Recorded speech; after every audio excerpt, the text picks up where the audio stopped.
வணக்க மக்களே. இன்னைக்கு எதை பற்றி பேச போறோம்னா பிக் பாஸை பற்றி தான் பேச போகிறோம். பிக் பாஸில் பார்த்தீங்கன்னா அடித்து மல்லு கட்டி மண்டை மலையில் உடைச்சிக்கிட்டு அவன் தலை காணா, மண்டையை காணா, காலை காணா, கையை காணா, விரலை கடந்து தெரிச்சு ஓடிக்கிட்டு இருக்கேன். இதை நான் பிக் பாஸா இல்லை WWE தெரியல. உண்மையிலே ஒரு மக்களுக்கு ஒரு என்டர்டைன்மெண்ட்டை கொடுக்குறது தான் பிக் பாஸுடைய வேலை. இது என்டர்டைன்மெண்ட் கிடையாது. ஒருத்தரும் மண்டை டைமாக இருக்குது, பூரா மண்டக்கருக்கா பேசுகிறாங்க. இவன் இந்த திவார் ஒரு அரை மண்டல உள்ளே விட்டு அவன் பண்ணுற அலும்பு எப்போ பார்த்தாலும் அவன் இந்த கேமரா முன்னாடி நின்றுக்கிட்டு ஐயா கொத்துது வலிக்குது, ஐயா தொண்டையில் புண்ணு வலிக்குது, ஏன்னா அந்த ஒரு சீரியல் பண்ணுறேன்.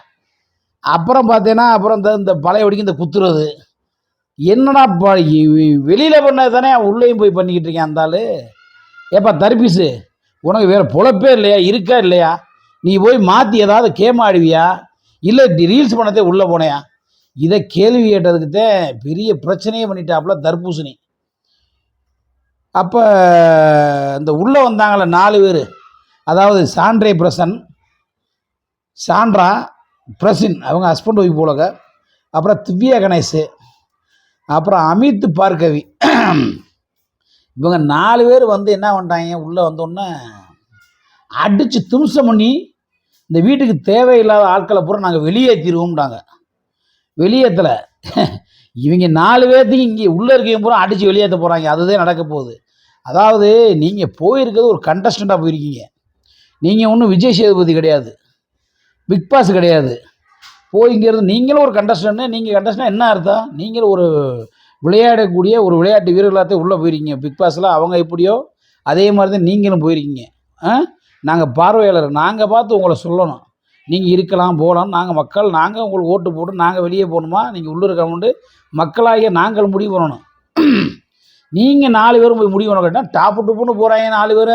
இந்த சாண்ட்ரா பிரசனா போட என்னது பினாயில் மாதிரி அடித்து துவச்சி காலி பண்ணிட்டு நாங்கள் வேலை பார்ப்போம். இன்றைக்கி காத்தேன்னா அவன் ஹஸ்பண்ட் இப்போ பூரா பேர் சேர்ந்து அடித்து மண்டை கட்டி பூரா அந்த லைவ் பார்த்தேன். இப்போ அடடா அடித்து மண்டெல்லாம் உடச்சி விட்டாங்க. உங்களுக்கு தன்னால் கிடந்து அலையிறேன் கிடந்து. வாய் இதை ஓவராக பேசக்கூடாதுன்றது. நீங்கள் 1 மாதம் கழிச்சு தான் உள்ளே போயிருக்கீங்க. எப்படி 1 மாதமாக அங்கே அவே எல்லாத்தையும் விட்டுவிட்டு பொண்டாட்டி உள்ளே விட்டுவிட்டு வீட்டு கவலையில் எல்லாரும் அந்த வெறுப்பில் இருப்பாங்க. நீங்கள் 1 மாதம் கழித்து நீங்கள் போயிட்டு நீங்கள் சாட்டு புட்டுன்னு பேசுகிறது அது எந்த விதத்தில் நாகரிகம்? உங்களுக்கு என்ன தெரியும்? அவன் உனக்குள்ளே வழி உங்களுக்கு தெரியுமா? போனோன்னா நான் அடித்து துவச்சிருவான் கிழிச்சிருவோம்னு போகிறீங்க. அங்கே போய் உங்களை தான் அடித்து கிழித்து தொங்க விட்டாங்க. இது இந்த அசிங்கம் தேவையா? இந்த அசிங்கம் தேவையா? இல்லை தேவையான்னு கேட்குறேன். அப்புறம் பார்த்தீங்கன்னா இந்த திவ்யா கணேஷ், அடே அப்பா, அந்த பிள்ளைலாம் பார்த்தீங்கன்னா டாப்பு டூப்புன்னு போச்சு. டாப்பு டூப்புட்டு போய் நின்றுக்கிட்டு அப்படி இப்படி நீ சரியில்லை, நீ பண்ணல, உங்கள் ஆட்டத்தை பூரா பார்த்தேன், உங்கள் ஆட்டத்தை பூரா கிழிச்சேன், உங்கள் ஆட்டத்தை பூரா கிழிச்சு எரிஞ்சிட்டேன், உங்களை பூரா தேவையில்லை, இந்த வீட்டுக்கு யார் தேவை யார் தேவையில்லைன்னு நான் சொல்லுவேன். அதான் தர்பீஸ் கேட்டாப்புல, அம்மா இங்கே வா, நீயும் சொல்லக்கூடாது, நீங்களாம் ஒரு ஆளே கிடையாது, நீ சொல்லி நான் வெளியே ஒன்றும் அவசியம் இல்லை, அது பிக் பாஸ் சொல்லட்டும், மக்கள் சொல்லட்டும், தெளிவான கருத்தை முன் வச்சாப்புல. தர்பீஸுக்கு அப்பப்போ வேலை செய்யுது மண்டையில் மூளை. தர்பீஸ் அருமையாக வச்சாப்புல பதிவு. அப்போ மூஞ்சியே செத்து போச்சு. ஆடலை யாருக்கு? திவ்யா கணேஷுக்கு. இவங்க என்ன சொன்னாங்க, தேவையில்லாத ஆட்கள் இங்கே இருக்கக்கூடாதா? யார் தேவையில்லாத ஆட்கள்? என்னை பொறுத்தளவில் பார்த்தீங்கன்னா நீதே வாய் ஓவராக பேசுகிற திவ்யா கணேஷ், நீதான் தேவையில்லாத ஆளுங்க. வந்தம்மா பிக் பாஸில் விளையாட்டு விளையாண்டம்மா, ஜெயிச்சம்மா, போனம்மா இருக்கணும், வாய்ச்சாவடல் விடக்கூடாது. கடைசியில் பார்த்தீங்கன்னா எல்லா பேரும் ஓங்கட தூத்திட்டேன். உண்மையிலேயே பார்வதி நீங்கள் இப்போ ரொம்ப குற்றச்சாட்டாக முன் வச்சிங்க. பார்வதி கிழிச்சு தொங்க விட்டுருச்சு. அந்த 4 பேர் தானா அவங்க? அந்த 4 பேர் ஒரு ஊருக்கு 4 பேர் புறணி பேசுவாங்க. அது இப்படி, இது இப்படி, அது அப்படின்ட்டு. அந்த 4 பேர் இப்போ போனாங்கல்ல, இந்த சாண்ட்ரா பிரசன்னா, திவ்யா கணேஷ், அமித் பார்கவ், அந்த 4 வச்சு கிழிச்சு தொங்க விட்டுருக்கேன் பார்வதி. உண்மையிலே ஒரு தைரியமான பொண்ணு. நாங்களும் 1 மாதமாக பார்வதியை பார்த்து என்ன பண்ண நினச்சேன், உண்மையிலேயே அந்த பிள்ளை கேமில் ரொம்ப தெளிவாகவும் பக்காவும் இருக்குது. உள்ளவும் போல் எல்லோரும் சொன்னாங்க, ஐயோ பார்வதிக்கு ஆபத்து வரப்போகுது, இவங்க ஊரை உள்ளே போகிறாங்க. பார்வதியை யாரும் ஒன்றும் பண்ண முடியாது தலைவா. பார்வதி கேம் கரெக்டாக ஆடிக்கிட்டு இருக்காங்க, தரமாக பேசிட்டு. பார்வதியெலாம் ஜெயிக்க முடியாதுங்க. அது வாய்ஸ் என்ன, அது பேச்சு என்ன, அது தோரணை என்ன, அதெல்லாம் கரெக்டாக அடிங்க. அந்த விஜேங்க சாதாரண எத்தனையோ பேரை பெரிய பெரிய செலிபிரிட்டிலாம் அந்த விஜே அந்த அவங்களே சொல்கிறாங்க திவ்யா கணேசன், நீங்கள் எவ்வளோ பேர்த்து நீங்கள் செலிபிரிட்டியை இன்டர்வியூ எடுத்துருக்கீங்க, உங்களுக்கு நாகரிகம் தெரியாதா, அறிவு இல்லையா அப்படின்னு. அவங்க ஃபேமிலியை பற்றி சொல்லிப்பா அவங்களுக்கு. உங்கள் ஃபேமிலியெலாம் என்னப்பா அந்த பிள்ளை சொல்லிச்சு உடனே பார்வதி, எங்கள் ஃபேமிலியெலாம் பற்றி நீங்கள் ஒன்றும் வருத்தப்படணும்னா என் சொந்த வந்து எப்படி நீங்கள் வருத்தப்படணும், உங்கள் வேலையை தான் அந்த மண்ணாங்கட்டியை மட்டும் பாருங்கன்ட்டு நல்லா மூஞ்சில் அடித்தது மாதிரி தெளிவாக பதிஞ்சிருச்சு நம்ம பார்வதி. உண்மையிலே பார்வதிக்கு ஒரு ஆன்சர் அப்படி தான், திறமையான பிள்ளைங்க, யாராக இருந்தாலும் வந்து பாருங்க அப்படின்ட்டு. இதுதான் ஒரு நல்லவங்களும் நல்லவன், கெட்டவனுக்கு கெட்டவன்றது மாதிரி பேசுது பார்வதி. உண்மையிலே இந்த ஒரு மாதத்தில் நேற்று இந்த எபிசோட் பார்த்ததுக்கப்புறம் தான் நம்ம பார்வதியோட ரியாலிட்டியை தெரிஞ்சுக்கிட்டேன். உண்மையிலே நல்ல பொண்ணுங்க. என் ஓட்டு உண்மையிலே பார்வதி தாங்க. என் ஓட்டு இன்றைக்கி போடுறோம்னு நினச்சேன்னா இந்த தர்பூசி ஆக்சுவலாக நம்மளுக்கு பிடிக்காது, அது ஒரு மண்ணுப்பைய. ஆனால் அவனை வந்து எல்லாருமே தர்பூசி துவாரை வந்து எல்லாருமே நாமினேட் பண்ணுறாங்க. அதே தர்பூசி கேட்டாப்புல, நான் உங்களை இந்த திவ்யா கணேசன் நான் உங்களை எப்படியே நினச்சேன், நீங்களும் 10-11 ஆகி போயிட்டீங்க. ஒருத்தர் நாமினேட் பண்ணுறது 10 பேர் மேலே 11 பேர் பண்ணக்கூடாதுன்னு விஜய் சேதுபதி சொல்லியிருக்காரு. ஆனால் நீ அந்த 10 பேர் பண்ணதுக்கப்புறம் 11 நீ பண்ண, அப்போ 10-11 நீ தைரியம் இல்லை அப்படின்ட்டாப்புல ஒரே வாரத்தில் கொட்டாப்புல மண்டையில் குண்டை போடணும். அப்போ அது மூஞ்சியே ஆடலை யாருக்கு, திவ்யா கணேசுக்கு. இதுக்குத்தான் வாய் ஓவராக பேசக்கூடாதுமா திவ்யா கணேஷ். வந்தம்மா கண்டஸ்டண்ட்டாக உள்ளே போனோமா விளையாடணுமான்னு இருக்கணும். அதை விட்டு இவனை விமர்சனம் போட்டுக்குதா அவரை விமர்சனம் பண்ணிக்கு. நீ ஆட்டை ஆடு, நீ எப்படி இப்போ கேப்டனான, நீ எப்படி கேப்டன் வந்தோன்னே அவன் ஒரு மாதம் கிடக்குறான் புள்ள, எவனு கேப்டனா அப்படி, நீ வந்தோன்னே கேப்டன் ஆடுற. கேப்டன் ஆகுது என்ன காரணம், இது பிக் பாஸே ஒரு சோடிக்கப்பட்டது தான். நீங்கள்லாம் உள்ளே வரணும், உங்களை கேப்டன் ஆக்கணும், ஒரு கலவரத்தை ஏற்படுத்தணும்னு நினச்சது அதே மாதிரி ஏற்பட்டுருச்சு, கலவரம் நடந்துக்கிட்டு இருக்கு. அப்புறம் பார்த்தீங்கன்னா அமித் பார்கவ், அவர் பார்த்தீங்கன்னா நான் அப்படி இப்படி பண்ணிவிட்டு காலையில் தர்பூசணியோட போய் ரீல்ஸ் போட்டுக்கிட்டு இருக்காப்புல. அப்போ தர்பூசணியே வந்தோன்னு சொல்கிறாப்புல, நீ வந்து ரீல்ஸ் போடுறது தப்பு, நீ இந்த இதுக்கு வரல அப்புறம் வந்து என்னமோ சொன்னார் சிவசங்கர்.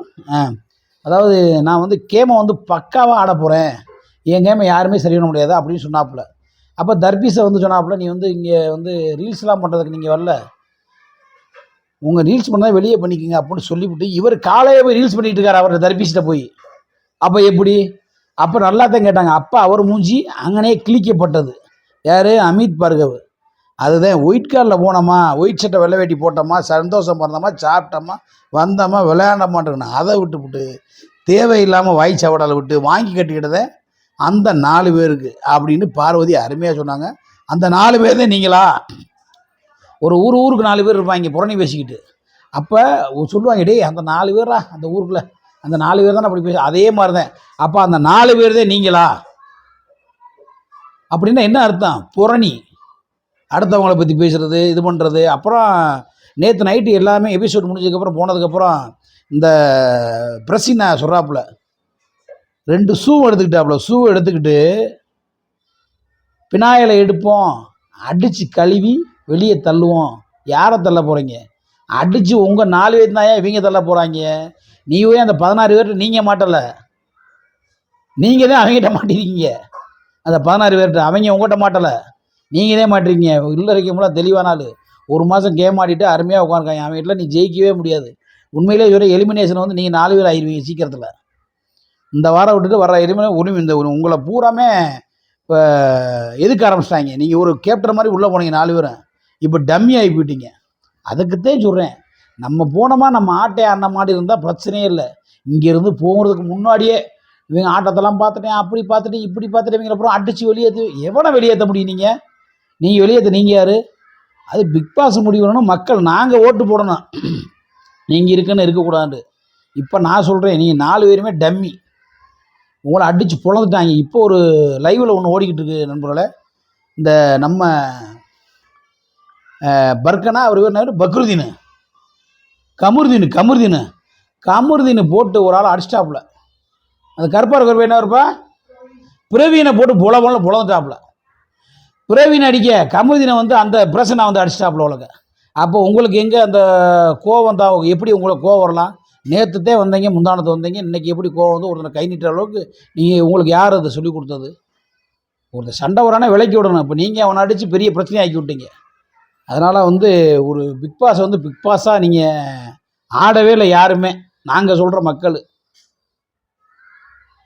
ஒரு காமெடி இல்லை, ஒரு என்டர்டைன்மெண்ட் இல்லை, ஏதோ தரிப்பீஸ் இருக்கிறது வாசி ஏதோ ஒரு காமெடியாக போயிட்டுருக்கு. வினோத்து இந்த தரிப்பீஸ் இருக்கிறது வாசி அப்புறம் நம்ம பார்வதி இவங்கெல்லாம் இல்லைன்னா பிக் பாஸே கிடையாது. மற்ற யாருமே எல்லாமே விஜய் டிவி ஆர்டிஸ்ட் தான். வெளியே இருந்து யாருமே இல்லை, வெளியே இருந்து யாருமே எடுக்கலை. நம்ம நண்பர் கூட ஜெயமணியோட அந்த ஒயிட் கார்டினேட்டில் போகலான் இருந்தார். அவருக்கு ஒரு பிக் பாஸ் ஒரு வாய்ப்பு கொடுத்தா உண்மையிலேயே ஒரு நல்ல சேனல், அவருக்கும் வாய்ப்பு இல்லாமல் ஆகிவிட்டீங்க. இப்போ கடைசியில் பார்த்தீங்கன்னா விஜய் டிவி ஆட்கள் மட்டும்தான் அங்கே இருக்கீங்க. அந்த சீரியல் நடிக்கிறவங்க மற்ற வெளியாட்கள் யாருமே இல்லை. வெளியாட்கள்னு பார்த்தா நம்ம தர்பீஸு, வினோத்து இவங்க தான் ஒரு சிலர் பேர் தான், ஒரு 2-3 பேர் தான் இருக்காங்க. அப்புறம் அந்த மீனவ பொண்ணு தங்கச்சி, வேறு யாரும் பெரிய லெவலுக்கு அங்கே இல்லை. எல்லாமே விஜய் டிவி ஆர்டிஸ்ட் தான். எனக்கு என்ன தோணுதுன்னா, உண்மையிலேயே இந்த சீசனில் வந்து இந்த விஜய் டிவி ஆர்டிஸ்ட் தான், விஜய் டிவியில் நடிக்கிறவங்க தான் கப்படிப்பாங்கன்னு நான் சொல்கிறேன். இது மாற்று கருத்து இல்லை. ஏன்னா அவங்க தான் அது வாங்க முடியும், அவங்களுக்கு தான் அது கிடைக்கும். இது வெளியே இருக்க ஆளுகள்லாம் நம்ம தர்பீஸோ, பார்வதியோ, இந்த மீனவ பொண்ணோ, வினோத்தோ அவங்களாம் வாங்குறதுக்கான வாய்ப்பே இல்லை. இதெல்லாம் வந்து முன்னாடி எழுதப்பட்ட விதி. இது ஒன்றும் மறுக்க முடியாது, மாற்றவும் முடியாது. அதனால் இனிமேல் பிக் பாஸாக விளையாடுங்கன்னு சொல்லி நம்ம சேனல் மூலிமா கேட்டுக்கிறோம். இதுக்கு என்ன விமர்சனம் கமெண்ட் வருதுன்னு மக்களே நீங்கள் அடிங்க. அடுத்த விமர்சனத்தில் சந்திக்கும் முறை உங்களது விடுவது மதுரை மீசமணி மிக்க மகிழ்ச்சி கொண்டு நன்றி கூறி விடைபெறும். முன்னாடி எல்லாரும் ஹெல்மெட் போட்டு வண்டி ஓட்டுங்க. இந்த நிகழ்ச்சியை தொகுத்து வழங்குவோர் ஸ்ரீ லட்சுமி ஸ்டோர், ஊமுச்சிகுளம், மதுரை 14 என்பதை மிக்க மகிழ்ச்சி கொண்டு நன்றி கூறி விடைபெறுகிறேன். நன்றி, வணக்கம், பாய்.